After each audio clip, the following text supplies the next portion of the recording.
আসসালামু আলাইকুম। আমি এখন বানাবো খুবই সোজা কিন্তু দারুণ মজার একটা ড্রিঙ্ক মিক্স বলতে পারেন। এটা হচ্ছে পাইনঅ্যাপেল কনসেন্ট্রেট অথবা পাইনঅ্যাপেল স্কোয়াশও বলতে পারেন। মানে আনারসের রসটা জুসটা ঘন করে রাখা, খুব কম ঝামেলার কিন্তু অসাধারণ স্বাদের একটা জিনিস। এখন বাজারে ছোটো সাইজের কতগুলো আনারস পাওয়া যাচ্ছে, দাম খুব কম, 25 টাকা থেকে 40 টাকা পর্যন্ত। আর এই জাতটা সারা বছর পাওয়া যায় না, এই জাতটা একটু বেশি মিষ্টি হয়। তো সামনে আমাদের রমজান মাস আসতেছে, যারা ন্যাচারাল জিনিস খাইতে চান এইটা একবার বানা রাখেন, খাইলে একবার বুঝবেন কতখানি মজা। আর এর খরচ ওই প্যাকেটে আমরা ট্যাং ফ্যাং যা কিনি তার অর্ধেক কিংবা অর্ধেকেরও কম, কিন্তু কোনো কেমিক্যাল কোনো প্রিজারভেটিভ কোনো কিছুই ছাড়া, একদম পিওর ফলের রস। তো আসে দেখি শুরু করা যাক। আমি এখানে 5টা আনারস ছিলে কেটে নিছি টুকরা টুকরা করে, ছোটো ছোটো টুকরা করে। এখন এইগুলোর মধ্যে আমি অর্ধেক পরিমাণ পানি দিয়ে, মানে আনারসটা মোটামুটি অর্ধেক পরিমাণ ডুবে, হ্যাঁ দিয়ে এটাকে আমি এখন জাল দিয়ে সিদ্ধ করে নিব। একটু ঢেকে দিই, তাহলে জলদি সিদ্ধ হবে। দিয়ে একবার মাঝখানে নেড়ে দিব। আপনাদের প্রেশার কুকার বড় থাকলে তার মধ্যে সিদ্ধ করে নিলে ভালো হয়, মানে জলদি হয় আর কি। তো কেউ যদি সিদ্ধ না করে করতে চান, এমনি যদি কোনো জুসার থাকে তাহলে জুসটা বের করে নিয়েন। আমি সিদ্ধ করে করবো, এটা আমার জন্য সহজ হবে। 8-10 মিনিট পরে এটা প্রায় সিদ্ধ হয়ে আসছে। একটু আমি নেড়ে টেড়ে দিয়ে উপর দিকটা, এই আনারস কিন্তু একদম গলে যায় না, মনে রাখবেন। আনারসটা সিদ্ধ হওয়া মানে হচ্ছে একটু কালারটা বদলায়, ওইভাবে হয় না যে আমরা অন্যান্য জিনিস সিদ্ধ করতে গেলে যেরকম গলে গলে যায়, সেইভাবে হয় না। এটা শক্তই থাকে কিন্তু তুলনামূলক নরম হয়ে যায়। আমি একটু ফাঁক করে ঢেকে দিয়ে আর 8-10 মিনিট জাল দিব, তারপরেই হয়ে যাবে আমার। পানিটা একটু কমুক। আরও প্রায় 8-10 মিনিট জাল দিলাম, চুলাটা বন্ধ করে দিই। পানি অনেক কমে গেছে, আরও কমে যাবে, এখন ফুটাতে থেকে এরকম দেখা যাচ্ছে। যাই হোক, এগুলোকে আমি ঠান্ডা করে ব্লেন্ড করে রসটুকু চিপে নিয়ে নিব। আমি আনারসগুলোকে ব্লেন্ড করে নিলাম। এখন এগুলোকে আমি একটা মোটা ছিদ্রওয়ালা চালনি দিয়ে চেলে নিব, যাতে রসটা পাই, সাথে কিছু ছাবাটাও আসে আর কি আনারসের। তো আমি ছেঁকে নিলাম। আমার 6 কাপ হইল রস। এর মধ্যে আমি আধা কাপ লেবুর রস দিব, অথবা সাইট্রিক অ্যাসিডও দেওয়া যায়, যার যার পছন্দ মতো। সাইট্রিক অ্যাসিড দিয়ে প্রায় 2 টেবিল চামচের মতো দিয়েন, যে যতটুকু টক করতে চান এটা আর কি।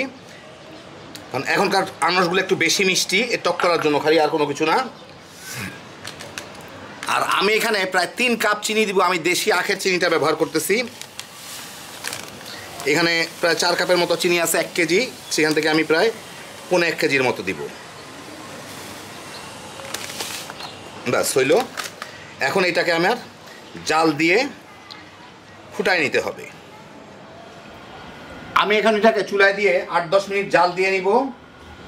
চিনিটা আর বাকি সব জিনিস যাতে এর সাথে লেবু রসটা সব ভালো মতো মিলে যায়, আর কিছুটা ঘনও হয়ে যাবে।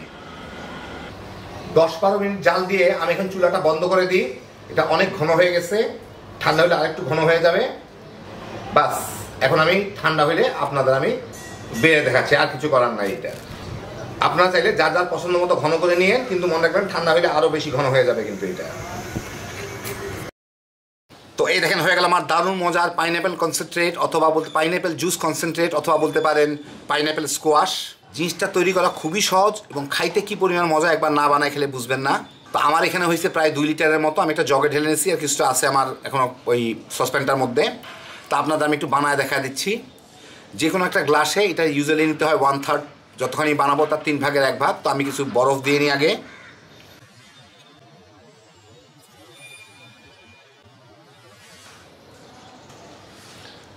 তো যথেষ্ট পরিমাণ বরফ দিলাম। এখন এর মধ্যে আমি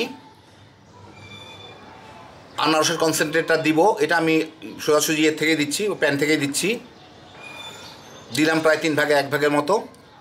এখন এর সাথে পানি দিয়ে গুলায় নিলেই হয়ে গেল।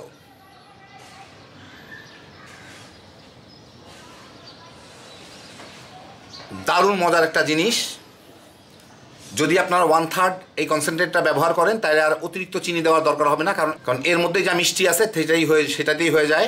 আর কেউ যদি কম চিনি খাইতে চান কিংবা কম ফ্লেভার চান, তাহলে আপনারা চিনি যোগ করে নিতে পারেন। আর যাদের ডায়াবেটিস আছে তারা চিনি ছাড়া এটা বানায় রেখে দেন, শুধুমাত্র জুসটা লেবুর রস দিয়ে জাল দিয়ে, তারপর আপনাদের পছন্দ মতো সুইটনার অ্যাড করে নেবেন। আর এটা বোতলে ভরে ফ্রিজে যদি রেখে দেন, তাহলে 2-3 মাস এমনি থাকবে। যদি বাংলাদেশে আবহাওয়ায় কোনো সময় কোনো ফাঙ্গাস কিংবা কোনো কিছু ধরে, তার আগেই বের করে একটু জাল দিয়ে আবার ঢুকে রাখবেন। আর আমি যেটা করি আপনারা আমি সেটা দেখাচ্ছি। এটা খুব সোজা। আমি এরকম কতগুলো আইস ট্রেতে করে এগুলো জমায় নিয়ে ফ্রিজে রেখে দিয়ে এ থেকে খুলে একটা কন্টেনার রেখে দিব। যখন আমার প্রয়োজন হবে এর থেকে 3-4টা নিয়ে একটা গ্লাসের মধ্যে দিয়ে পানি দিয়ে গুলায় নিলে হবে, তখন আইস দেওয়ার প্রয়োজন হয় না, কারণ এটা তো অলরেডি ফ্রোজেন অবস্থা আছে, এইটাই যথেষ্ট ঠান্ডা করে ফেলে। খুব সহজ জিনিসটা।